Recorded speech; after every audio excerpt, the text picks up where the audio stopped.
Okay, we're on the final stage,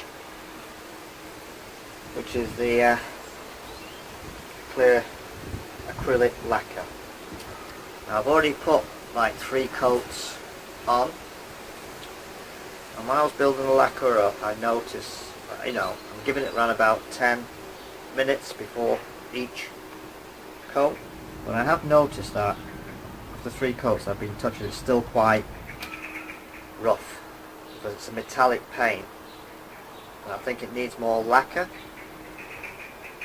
So anyway, as opposed to a solid paint, which obviously doesn't need as much lacquer. But what I had to do, this is the first time, so what I did is got some 1200 grit, rubbed very gently over the lacquer to make it smooth, and then when I touched it, it was nice and smooth like it is now. And now we're going to put a coat of 2 more coats of this on top, and then that should be done. I'll let you see how it is. Mask on. Coming too close to the final finish. Oops, wrong way around. Okay, we're getting there.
Okay, I've got about 1 more coat on that.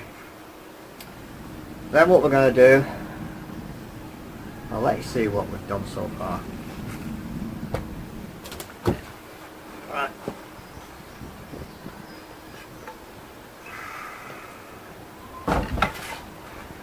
Don't know if you can see that, but it's shiny. You can even see my reflection of my fingers. Oh, that's good. Right, I'll give you a close-up. We're on the home stretch, guys, on the home stretch. Okay. Oops. Alright, there we go. What do you think? What do you think? Looking good, looking good. Don't know if you can see that shine. I don't know if you can see that shine, it's not very good. But what we're going to do next, the next video, I'm taking all this masking tape off, this builder's tape, so that'll be all polished, and I've got a little surprise, something new. As you can see, these things here, these Allen key thingamajigs, when I sandblasted I took the shine out of them, so I've come up with an idea on how to make them look nice. So there we go, guys. Next video, the wheels should be finished. About time too.